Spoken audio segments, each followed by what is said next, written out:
கர்த்தருடைய பரிசு நாமத்திற்கு ஸ்தோத்திரம் உண்டாவதாக. இன்றைய ஜீவ வார்த்தை நிகழ்ச்சியை கேட்டுக்கொண்டிருக்கும் அனைவரையும் கர்த்தருடைய பரிசு நாமத்தினால் வாழ்த்துகிறேன், ஆசீர்வதிக்கிறேன். இன்றைய தின தியானத்திற்கு தேவன் கொடுத்த வேத பகுதி, அது கொரிந்தியருக்கு எழுதின முதலாம் நிருபம் 10ஆம் அதிகாரம், அதில் 31ஆம் வசனம். 1 கொரிந்தியர் 10:31. ஆகையால் நீங்கள் புசித்தாலும் குடித்தாலும் எதை செய்தாலும் எல்லாவற்றையும் தேவனுடைய மகிமைக்கென்று செய்யுங்கள். மாதத்தின் முதல் நாளாகிய இன்று தேவன் உங்களிடத்தில் கேட்க ஆசைப்படுகிற ஒரு காரியம் என்னவென்றால், சொல்ல ஆசைப்படுகிற ஒரு காரியம் என்றால், தேவனுடைய மகிமைக்கென்று செய்யுங்கள் எல்லாவற்றையும். நீங்கள் எதை செய்தாலும் தேவனுடைய நாம மகிமைப்படுத்துமான காரியங்களை செய்யுங்கள் என்று தேவன் மாதத்தின் முதல் நாள் என்று உங்களிடத்தில் ஒரு வேண்டுகோள் வைக்கிறார், விண்ணப்பம் வைக்கிறார்.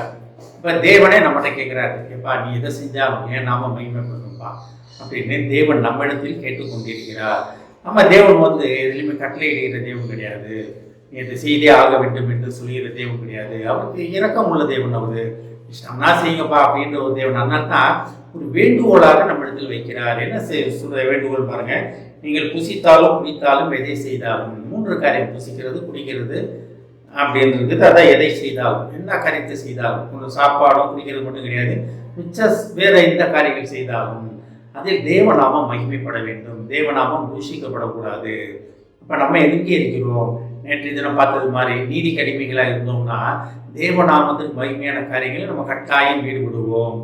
இல்லை பாவத்துக்கு அடிமையாக இருந்தோம்னா நம்ம செய்கிற காரியம் எல்லாமே உலகத்தின் அதிபதிக்கு கீழே இருப்போம் நம்ம. அப்போ தேவன் நம்மகிட்ட கேட்குற காரியம், குடிக்கிறீங்களா, புசிக்கிறீங்களா. புசிப்பது அப்படின்னா உடனே குடிச்சிட்டு ஆடுறதை பற்றி சொல்லப்படவில்லை. இது கிரேப் ஜூஸ், அந்த ஒயின் சொல்லல.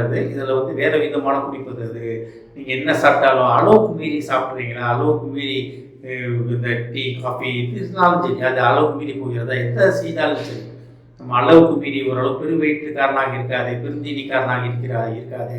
அப்போ பாரியாக ஆண்டவருக்கு கடவுளுக்குள்ளன்னு சொல்லிட்டு கறி மீன் இல்லாட்டி சாப்பிட மாட்டேன்ற பாரு அப்படின்ற மாதிரி நம்ம இருக்கக்கூடாது. அதுதான் இதில் சொல்லப்படுகிறது. மிச்சப்படி நீங்கள் சாப்பிடக்கூடாதுன்னு தேவனை எதையுமே ரிசீவ் பண்ணல.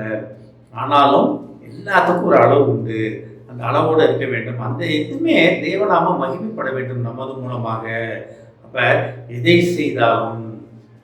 செய்தாலும் எந்த காரியம் செய்தாலும், நீங்கள் ஒரு நண்பர்கிட்ட பேசுகிறீங்க, ஒரு கடையில் போகிறீங்க, ஒரு ஜாமான் வாங்குறீங்க, கூட ஒரு 10 ரூபா 20 ரூபா அந்த ஜாமானோட ரேட்டு கூட தெரியுது உங்களுக்கு திருப்பி அவர் காசு கொடுக்கும்போது ஒரு 10 ரூபாயை நம்ம கூட சில்லறையில் கூட கொடுத்துட்டாரு, அது நீங்கள் வாங்கிட்டு வந்துடுறீங்களா?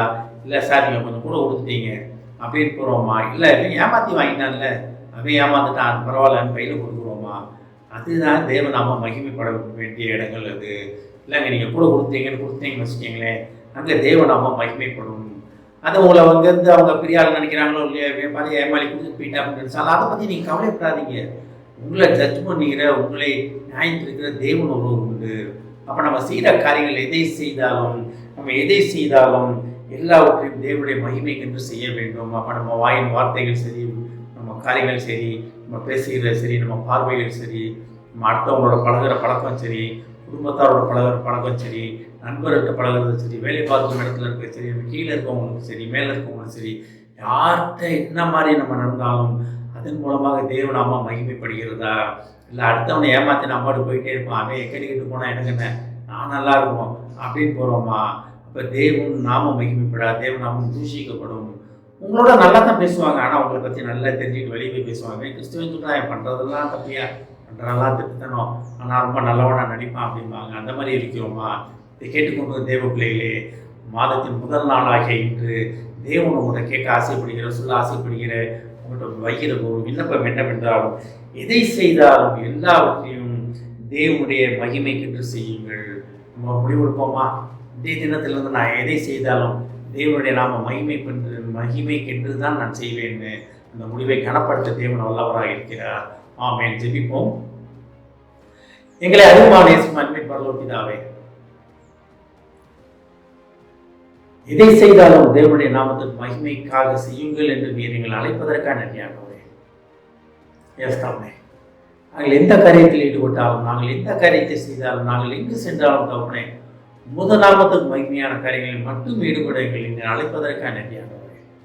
இதிலே நிலைத்து நிற்க உதவுமானவரே, முடிவெடுக்கிறோமாப்பா. அந்த மாதத்தின் முதல் நாள் அன்று நாங்கள் இனி வருங்காலத்தில் நாங்கள் எதை செய்தாலும் உமது நாமத்துக்கு மகிமைக்கென்று செய்வோம் என்று முடிவெடுக்கிறோம் ஆண்டவரே.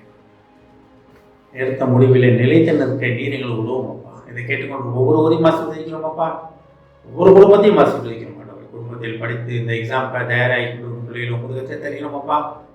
எக்ஸாம் மாலையில் பயத்து நாம் எடுத்து போடும் ஆண்டவரே. குடும்பத்தில் உள்ள வேலை பார்ப்போட முதுகத்தை தெரிகிறோம் அப்பா. பார்க்கும் அந்த வேலையை ஆசீர்வதிக்கிறோம் அப்பா. ஓய்வுடைய கட்டளையிடுகிறோம் ஆண்டவரே. கையின் பிரயாசத்தை ஆசீர்வதிக்கும் ஆண்டவரே. 1 10 100 பெருந்து உதேசம் ஆண்டவரே. குடும்பத்தில் உள்ள ஒவ்வொருவரையும் ஆசீர்வதிக்கிறோம் அப்பா. இயேசுவின் மூலமாய் கேட்கிறேன் நல்ல பிதாவே, ஆமென். கர்த்தர் உங்களை ஆசீர்வதிப்பாராக.